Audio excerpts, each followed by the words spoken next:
What I'm about to tell you may mess with you a little bit, and it's not my intention to mess with you. It's my intention to tell you the truth, a true story, a true series of events that happened in my life that will definitely impact your life. When I was about 22, 23, 24 years old, I thought I was getting it all together. I was making some serious money. I had a couple of BMWs. I had the big house. I had the boat, the cabin, wore the Periella suits, had my hair all coiffed, clean shaven, looking like something out of GQ magazine. I was definitely caught up in the yuppie mode. And I got my sense of worth from that kind of place. I got my sense of worth from, the money I had, the prestige that comes with it and everything. And, it's a trap that we can get caught up in and not even realize it, but I was in it big time. In fact, I got interviewed for my success in business in the Minneapolis Star and Tribune, and Dick Youngblood, a writer there, wrote the story on me. And of course, I was happy to accommodate him because I was all about myself, very self-centered, very conceited, very much thinking I was it. How it is when you achieve a little bit of success, sometimes it kind of goes to your head. Well, mine really went to my head. And Dick said, "What is your secret to success in business?" And I said, "Dick, my secret is do unto others, you have them do unto you." So he said, "Oh, you're a Christian." I said, "No, Dick, I'm not a Christian. Christians need a crutch to get through life." No. But please, Dick, don't write that in the article because I could lose a lot of business. I mean, really, I always felt if you treated people fair, that they would come back. And that was always what I liked, and that was the motto I used. Then my wife came to me after 19 years of marriage and said, "Mark, I want a divorce." This was on April 2nd. And I said to her, "Kathy, you missed it by a day. April Fool's Day was yesterday."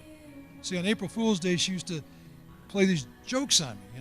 One day the BMW was gone. She said, "Someone sold your Beamer," and I was running outside in my shorts, thinking someone had taken my car. But she wasn't joking this time. And I said, "Kathy, how could you divorce me? I'm a great guy. You've got everything: cabin, house, boats, cars." She turned to me and said, "Mark, I don't know you." To act like it didn't hurt is wrong. It really did hurt. In fact, I'm not going to go into that part of it, but I got pretty depressed for a little bit. But then I thought, you know what? She doesn't know how good she had it, and I am just going to I'm going to pick myself up. I'm going to go buy a new house. I'm going to get some new wheels, new ride, get some new threads. I'm going to have the best bachelor pad around. She's going to see what she missed, I mean, really, when I look back on it, I think, where was I at? So I did. Went out, bought 2 new Beamers, bought about a 5,000 square foot house for a single guy. Makes a lot of sense, doesn't it? And my kids said, I had 2 teenagers. They said, "Dad, we'd like to live with you." So here I was getting puffed up thinking, hey, I know why they want to do that, because they like me more than her. The reality was I was working 80 hours a week, and I'm sure they were thinking, with him working all the time, we're going to have a good time in this house of his. And my wife was struggling with some stuff, and she let them come to stay with me. Well, that didn't last very long. About the 3rd or 4th day I was in the house, I came home from work a little early, and I heard the sound of voices. And it wasn't voices that I could understand. It was like they were speaking in a foreign language. This was up on the 4th floor. This house had 4 levels. And the 4th level, we turned into an audio-visual center with the sound around sound, pool tables, all the latest electronic stuff for my teenagers to enjoy.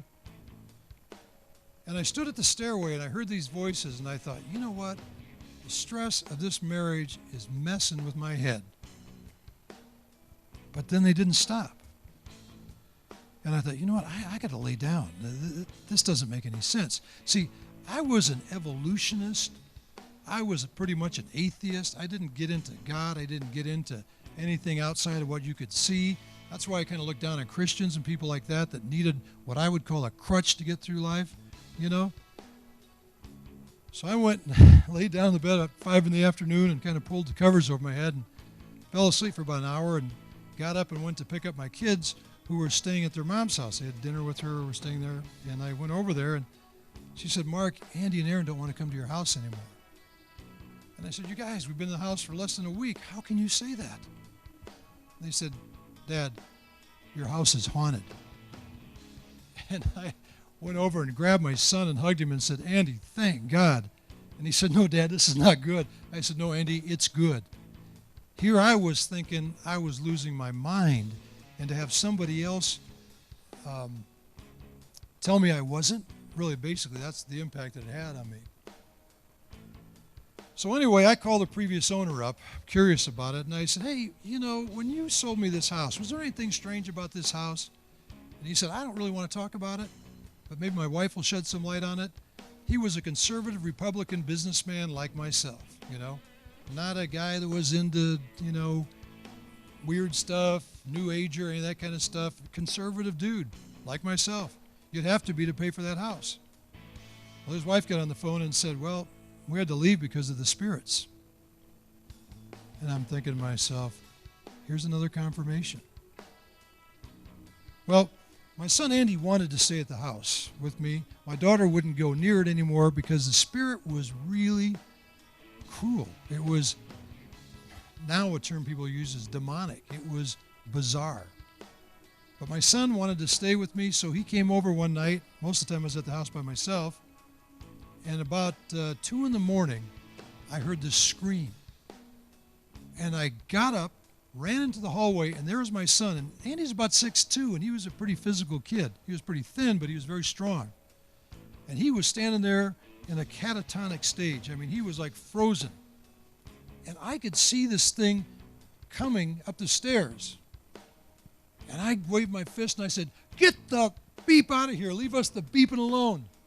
And this thing laughed at me. Now, I don't know why I could see that. You know, they say teenagers and young kids and stuff can see in the spirit realm where adults can't because our minds are so blocked by the common everyday stuff we have to deal with. But I had just woken up, and in that reality, I saw something that was hideous.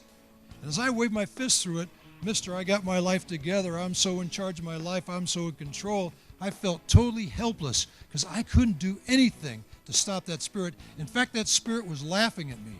It looked like something out of the movie The Exorcist. I had seen that movie before. It was hideous. So I grabbed Andy and I said, "Andy, let's go." So I grabbed his arm and we started tearing down the stairs, left the house, got in the car, and went to the Embassy Suites to spend the night. That spirit had said something in that transaction. It was something like, I'm mocking it now, but it was something very strange like that. And I said to my son, "Andy, did you hear what that thing said?" And he said, "Yeah, I did." I said, "What did he say?" He said, "Dad, I'm going to hell when it's my time." Hell? What is hell? I mean, there's no such thing as hell. But then I'm really messed up because here I am, a very logical guy, a very structured businessman. A plus B equals C. Wow, where does this thing come from? How does this fit in? And how does this thing fit into evolution? If everything comes from matter, what was this thing? It certainly wasn't matter. And what was this stuff about hell?